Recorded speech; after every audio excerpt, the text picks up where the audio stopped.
In 1930, in the first case of its kind in Britain, a man was hanged for the murder of an unknown victim.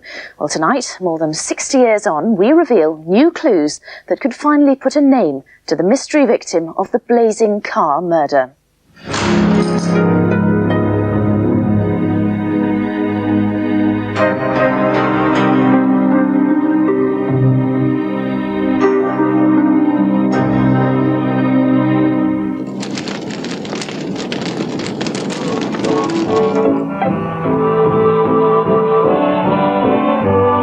Alfred Arthur Rouse would have seemed a fairly successful bloke in 1930, a commercial traveller, his own car, earning about £8 a week, and that's £800 a week in today's money. It's a lot now, and it was a lot then, but not enough to sustain his complicated, extremely amorous lifestyle. He was a bigamist. While married to his first wife, Lillian, and living with her in London, he also married Helen Campbell, who had his son, and married Ivy Jenkins, who was expecting his child. He had a mistress, Nellie Tucker, who had 2 daughters by Rouse.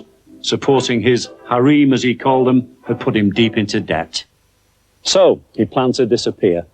He would fake his death in a tragic car accident, and his first wife, Lillian, would collect £1,100 in insurance money, that's over £100,000 today, and they would start afresh. All he needed was someone to take his place. He found his victim in London on the 5th of November 1930, a traveller of similar height and build who wanted a lift to the Midlands. Rouse said he lost his way near Northampton and pulled over in a deserted lane just outside Hardingstone around 1:30 in the morning. Look, I need to relieve myself. There's some petrol in the can behind the seat. Put it in the tank while I'm gone, will you? Yeah, okay. Yeah, how about a smoke? What? I've given you all my cigarettes. Here, have this cigar.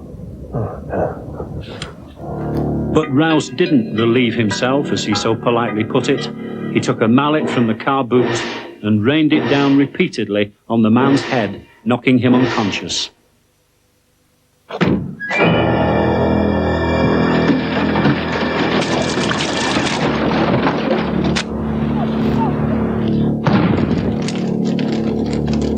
In a final act of brutality, he started the inferno which he hoped would convince people that Alfred Arthur Rouse had died in an accidental fire. Rouse couldn't have imagined there would be anyone around at 2 in the morning, but there was. Cousins Bill Bailey and Alf Brown were walking home from a dance in Northampton.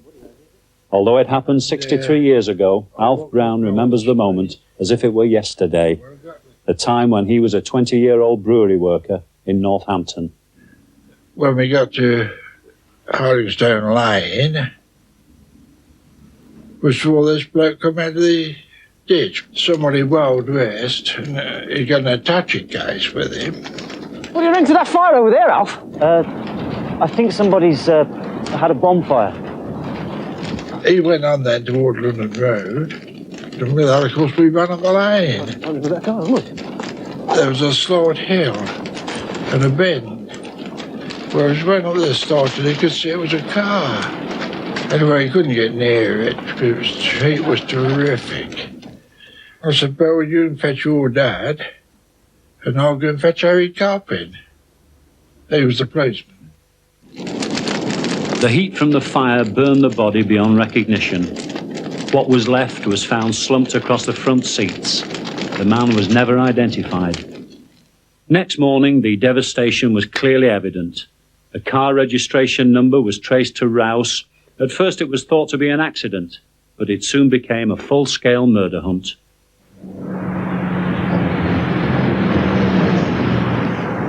A post-mortem was held in this garage, which is part of the Crown Inn at Hardingstone.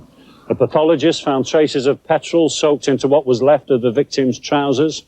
Alf Brown told the police of the suspicious city gent he'd seen, and police found a wooden mallet in the hedge. Rouse said it was his. When he was arrested in London, Rouse said, "I'm glad it's all over. I was going to go to Scotland Yard about it. I'm responsible. I'm very glad It's all over. I've had no sleep. Rouse made another damning statement when he was interviewed the next day at Angel Lane Police Station in Northampton. I'm very friendly with several women, but it's an expensive game. My harem takes me to several places, and I'm not at home a great deal. His harem statement was headline news. It was never heard at his trial in Northampton in 1931, but every jury member would have known about it. And anyway, by now, Rouse had changed his story, denying any responsibility and showing little sympathy for his victim. I'd just finished relieving myself when I noticed a big flash from behind. I saw the car in flames and ran towards it. I tried to open the door, but I couldn't because the car was a mass of flames. I began to tremble. I shouted, "My God, my God!" I was all to shake. I didn't know what to do and ran along the road where I met two men. I lost my head and didn't know what to do. Well, the jury didn't believe that story, and he was sentenced to be hanged. It was the first time anyone had been convicted of the murder of an unknown victim. But I'm not so sure that a jury would arrive at the same verdict today. There were the witnesses, there was his suspicious behaviour after the fire, there was the apparent confession, but there was no forensic evidence against him. But those were different times. The tragedy of this case is that the body was never identified. Northamptonshire police received scores of letters from people whose husbands or sons were missing. Could Rouse's victim have been their loved one? Well, there was no answer for them then, but now one man believes the body in the blazing car could answer the mystery of a relative who disappeared more than 60 years ago. Well, I reckon, I'm not sure, of course, but I reckon it was about the 1920s. At his home in Gloucester, Norman Wood has made a detailed study of his family's history and is almost certain that Rouse's victim was his uncle, Cyril Bryce Willsden, who disappeared in 1930. Uncle Cyril was one of the many members of the family who joined the forces during the First World War. And when he came back after the war, along with so many others, he couldn't settle down and became a vagrant. But there were some very interesting family rumours about his fate. Tell me about those. Well, I was born and bred in Manchester. My mother used to come down fairly often on the holiday to various relatives. And I can quite distinctly remember saying to me when I was young, "Your Uncle Cyril, the black sheep of the family, was murdered in a blazing car." And it sort of stuck in my mind.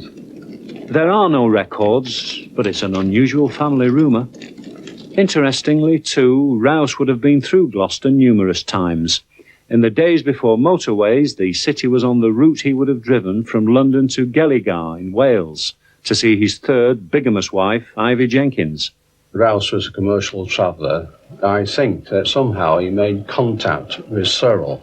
He thought, well, Uncle Cyril was near enough to his build and had a remarkable resemblance to him.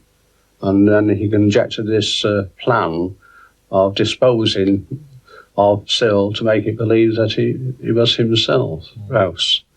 There is a likeness between Uncle Cyril and Rouse, but we'll never really know. Norman Wood's family research is perhaps the best lead yet.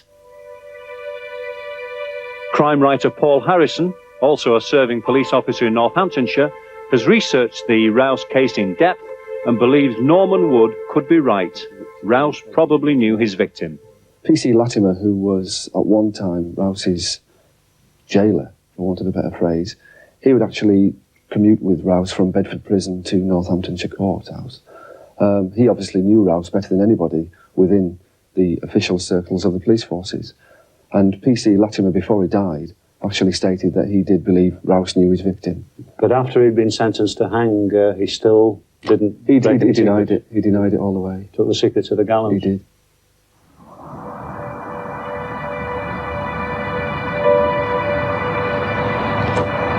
As I said, this was the first case in Britain where a man was convicted, of the murder of an unknown victim. And this simple cross in Hardingstone churchyard is the only reminder of a man who died the night he accepted a lift from Alfred Arthur Rouse.